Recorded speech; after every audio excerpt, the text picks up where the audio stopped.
Stair climber versus the incline treadmill and America's top gyms for 2026. That and more coming up on this episode of Fitness News Brief.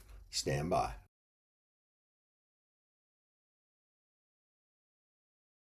Welcome in. My name is Jeff with the Fitness News Brief. I'm here to go over some articles with you that just came out this week about some fitness news. The headlines for today is Stairmaster versus Incline Treadmill, which gets you fitter faster, and the top fitness clubs in America for 2026 by ABC Fitness. Let's get into the articles. So this is the article I wanted to go over first. Walking versus jogging for weight loss, what doctors and exercise experts recommend. One expert says one of these options is smarter and long-term choice for most people. So I read through this article a little while ago, and it just talks about the progression from walking to jogging, and basically just a quick going over of the article. What they're saying is that walking is a little bit more sustainable than jogging, but we'll read a little bit. If you're debating walking versus jogging for weight loss, here's the good news. Exercise experts say either one is great for your exercise. Whether you prefer a brisk walk around the neighborhood or a nice long jog, both options are good for cardiovascular health and your mental health. But if you're wondering which one is better for weight loss, the answer is a bit complicated. Running and walking both can aid in weight loss. While running burns more calories per minute, it can also put you at a higher risk injury, which could derail your weight loss program. So we'll touch on a couple quick highlights. The benefits of walking: it's accessible. It decreases the risk of several diseases. It can reduce symptoms of depression and anxiety. It improves bone density. And as we scroll down, so benefits of jogging: it burns more calories than walking. It can help you live longer. It improves mood and executive functioning. It's also faster to lose weight. As we scroll down, how to start walking or jogging, I'll let you guys read that part. How to go from walking to jogging more. So is walking better? The takeaway is when it comes to weight loss, jogging generally takes the lead because it burns more calories per minute. But here's the flip side. Walking is more sustainable. I've had patients who had started with a slow walk around the block and over time lose weight steadily and keep it off because they could stick with the routine.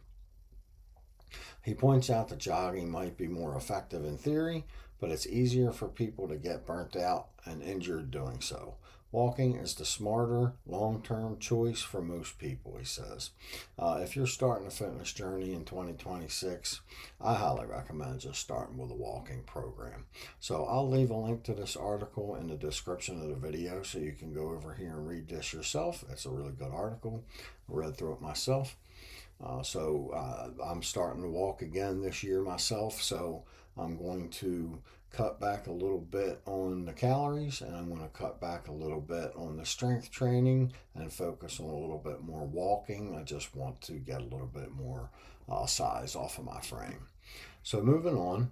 So if you're getting into fitness for 2026, I wanted to touch on a little bit of, you might hear, if you're new to the fitness scene, you might hear a couple jargons thrown around in the fitness industry. One of them is progressive overload. So if you're unfamiliar with what that is, this article can explain it all to you. So I thought I would throw it in and just chat about it for a little bit. So by changing and progressing your workouts, you can keep your muscles challenged and stay stronger. A drawback is that it can be dangerous if you do it too quickly. You must use progressive overload training gradually. So progressive overload is basically just moving up the weights as you progress through your strength curve.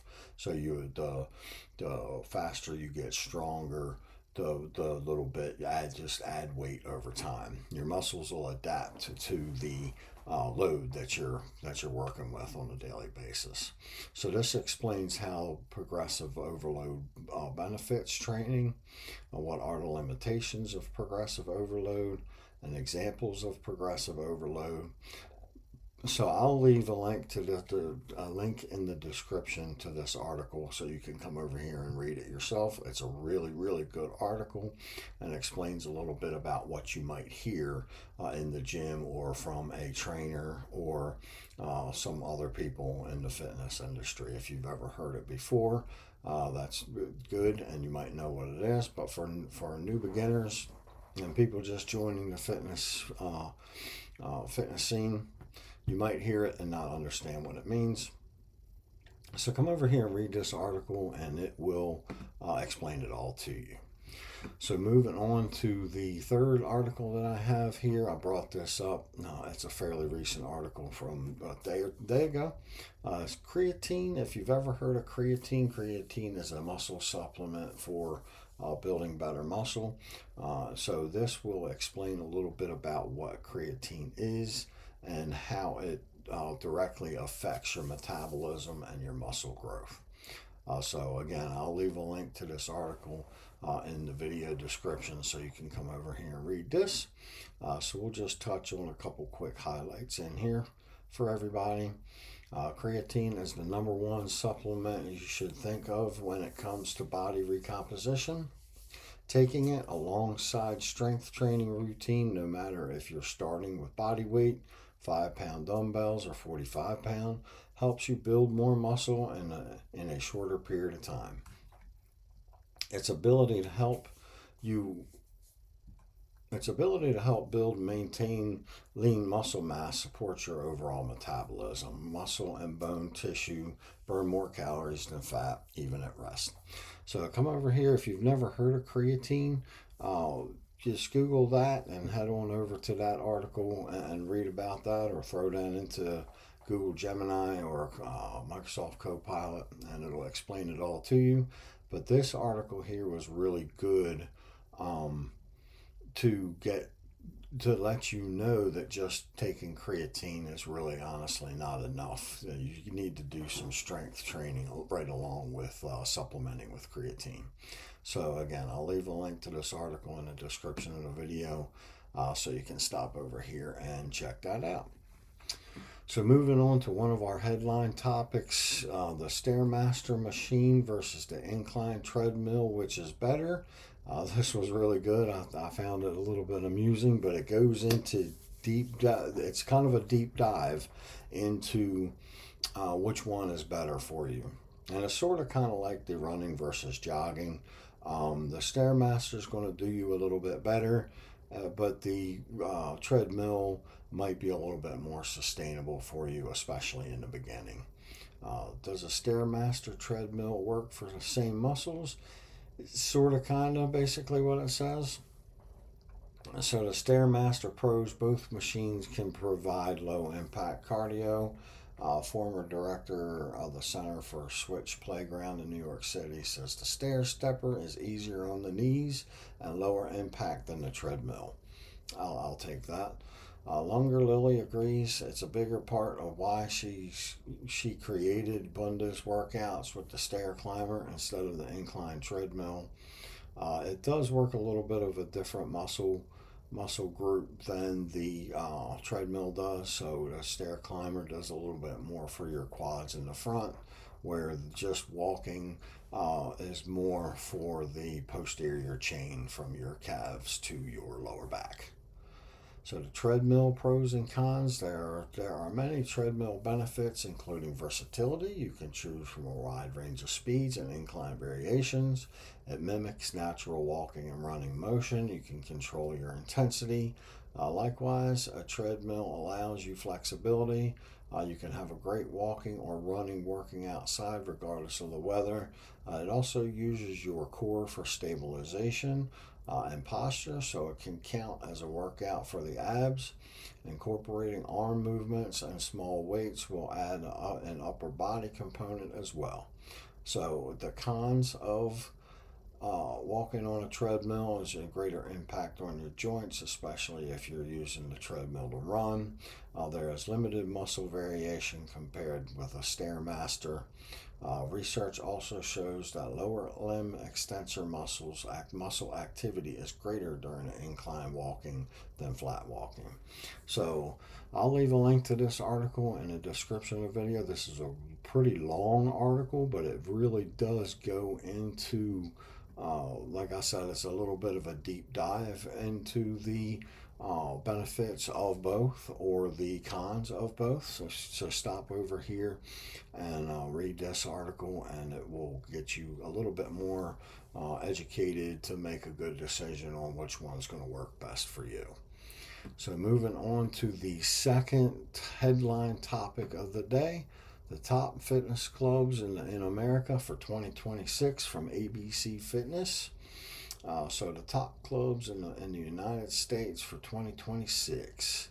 So I'll just touch on some of the headlines here, or the standout topics. ABC Fitness is actually an organization for professional people in the fitness profession, like trainers and gym owners and things like that. But this article is very, very relevant to, I wanted to bring it to you guys because it's very relevant to beginners getting into starting a fitness journey for 2026. This might give you some insight into what gym you might want to go to. If they have these ones in your area, it's better to know a little bit more about the gyms in your area before you go, and it might help you make a better educated decision on where you want to join up. It's your hard-earned money. You want to get the benefits out of spending your money going to a gym. This might help you make a better decision. So this is what they were covering for the gyms, for the best gyms. And again, this was written a little bit more for the fitness professional, maybe trying to get a job at a gym or be a personal trainer. So these ones here, the 5 traits top fitness clubs in 2026. Number 1, a frictionless member-centric experience. That might help you make your decision on a better experience as a customer, as a fitness consumer. Spaces designed for modern training. There are a lot of different training formats out there these days, other than just going to the gym and walking on a treadmill or hitting a stair climber or something along those lines.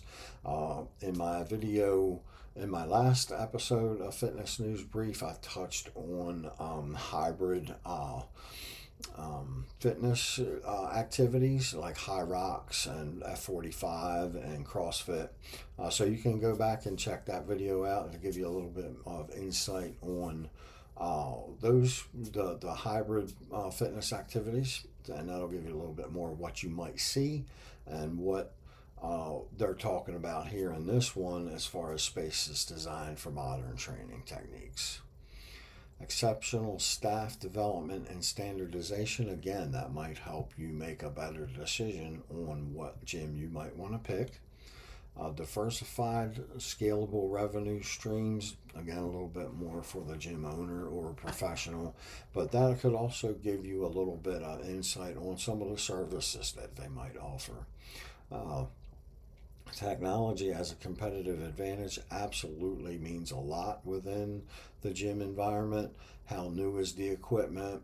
How up to date is the sound system in the environment? Does it benefit you to plug your fitness tracker into the piece of equipment? These things might be very important to you for your decision on what gym to go to.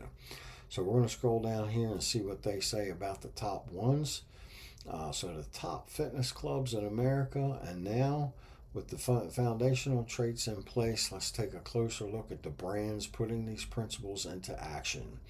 These are top clubs and franchises leading the fitness market in 2026. So we have Planet Fitness, Crunch Fitness, Crunch is my go-to guy around here. It's not far from me. You get a little bit more out of a Crunch Fitness than you do out of Planet Fitness. Planet Fitness is absolutely a great place to go work out. I've been a member there before, but they do limit, one, they limit their space because they're usually packed in pretty tight. Two, they get really crowded. And three, they limit the weight of the dumbbells and the like the Smith machines and everything. They limit the size of those weights, where Crunch Fitness doesn't have that policy. Again, Crunch Fitness is number 2. Anytime Fitness is number 3. Club Pilates is number 4. Gold's Gym is number 5. F45 training, I was talking a little bit about earlier, that it is a little bit more of a CrossFit type format.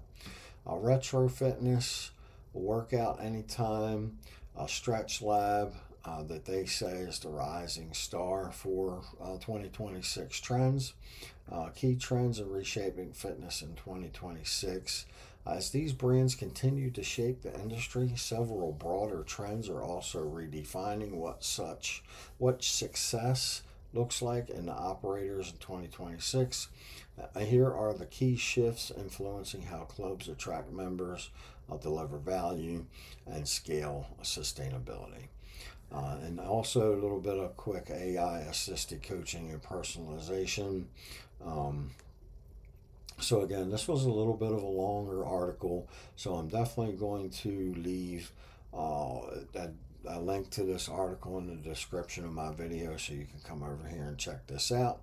I wanted to add this to today's fitness news brief so you can go make an educated decision after the first of the year when you start on your fitness journey that you know you're going to the right place that fits your lifestyle and your level of training ability the best. So thank you for joining me today. That's it for today's fitness news brief headlines. My name's Jeff. If you could, just throw me a like, a subscribe, and a share. And I'll see you in the next video. Peace.